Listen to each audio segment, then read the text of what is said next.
Selamat bertemu kembali dalam pelajaran sekolah sahabat kita mengenai rahmat Allah adalah sebuah pemberian.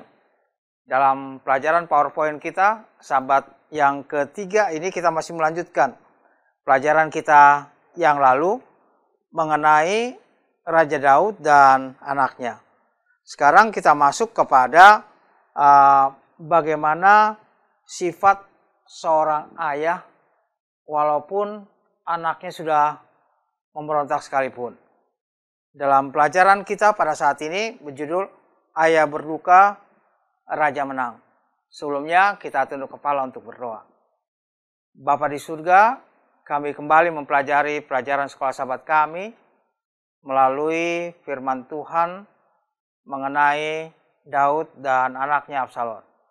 Kiranya Tuhan boleh menuntun kami dan memberkati agar kami boleh mengerti apa maksud Tuhan dalam perjalanan ini bagi kehidupan kami. Kami berdoa dalam nama anak Yesus Kristus Tuhan dan Juru Selamat kami.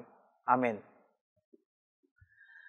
Masih ingat kan pada waktu yang lalu, sahabat lalu, kita belajar bahwa Absalom itu begitu dia pergi meninggalkan kerajaan karena dia sudah melakukan hal yang jahat, kemudian dia coba dikembalikan lagi, dia masuk lagi ke istana, ke kerajaan, kepada keluarga besar.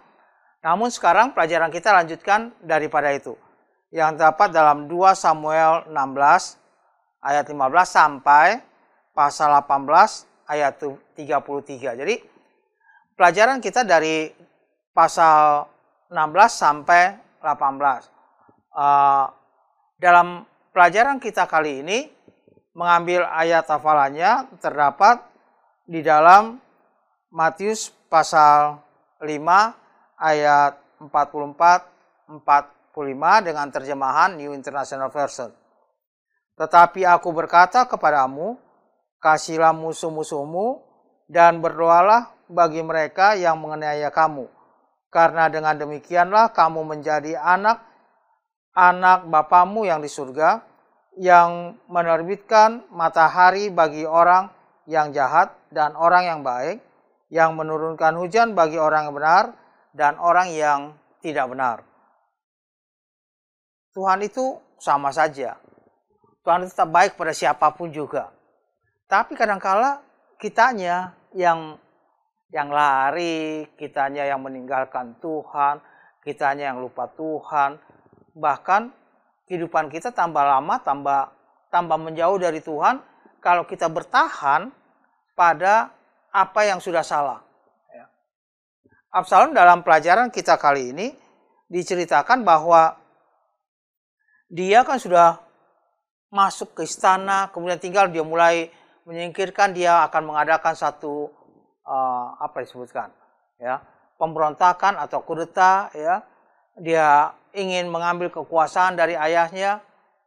Dalam pelajaran kita katakan kemudian Daud dengan prajurit-prajuritnya yang masih setia, ya udahlah daripada berperang dengan anak sendiri, dengan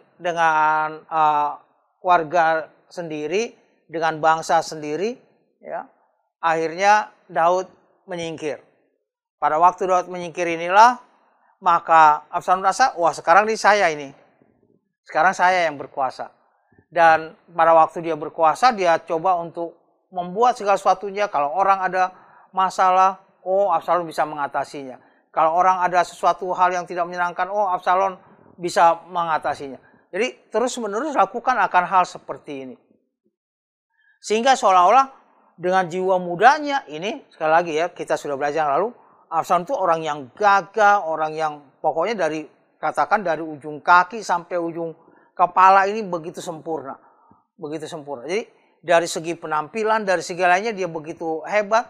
Jadi pada waktu dia duduk dalam satu kerajaan yang dia rasa sekarang dia memilikinya, maka dia mulai melakukan segala sesuatunya berdasarkan kehendaknya saja.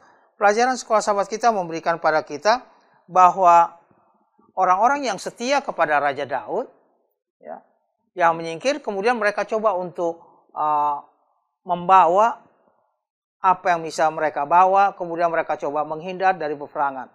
Namun Raja Daud tadinya, oke, sekarang kita boleh kejar mereka, kita boleh berperang, dibagi pasukannya, ya, boleh perang pada mereka yang memberontak, yang mengadakan pendudukan ataupun kudeta yang disebutkan, ya. Dan akhirnya dikatakan kita bagi semuanya pasukan.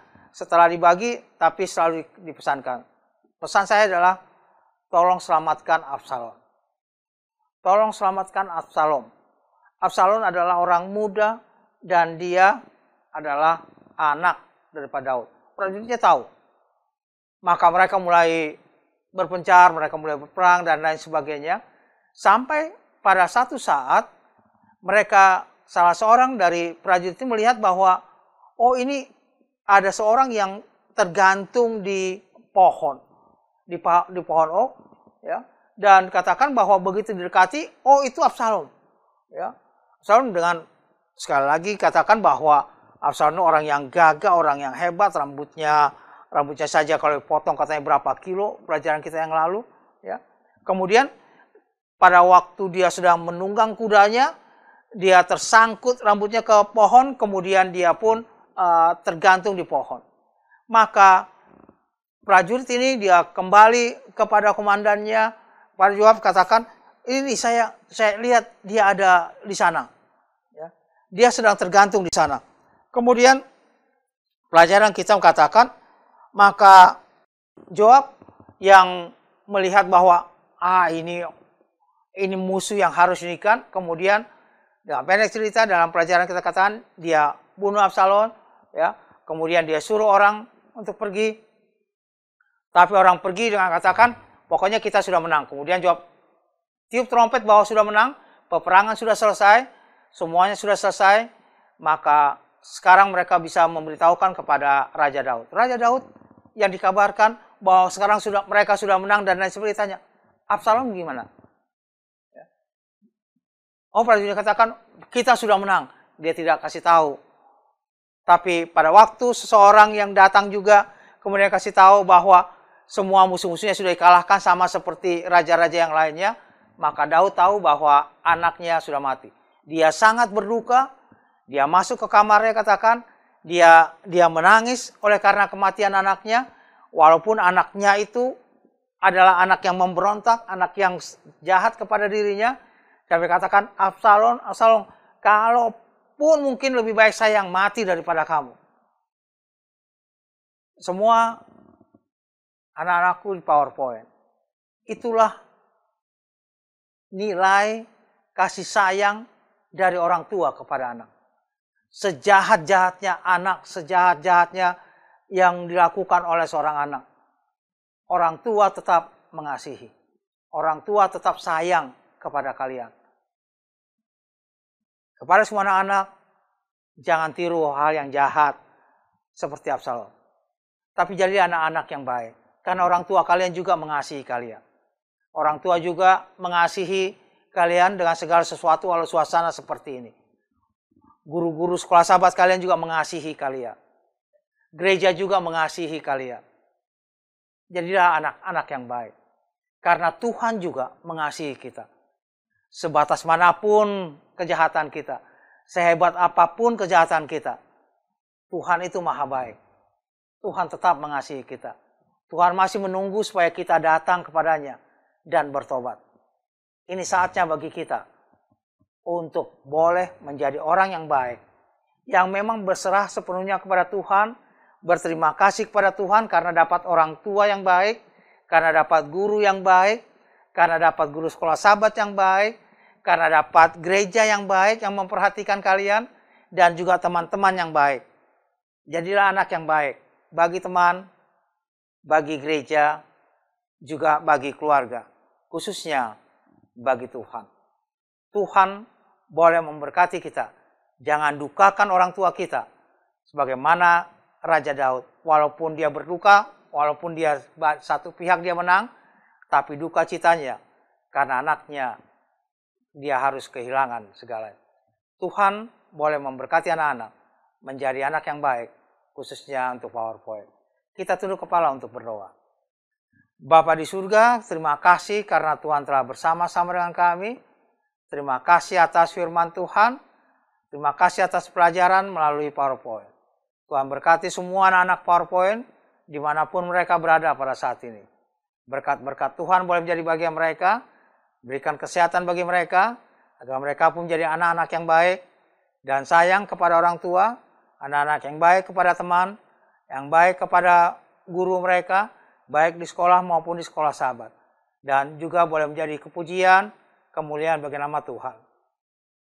Ampuni segala dosa dan kesalahan kami. Kami berdoa dalam nama Anak Yesus Kristus Tuhan dan Juru Selamat kami. Amin.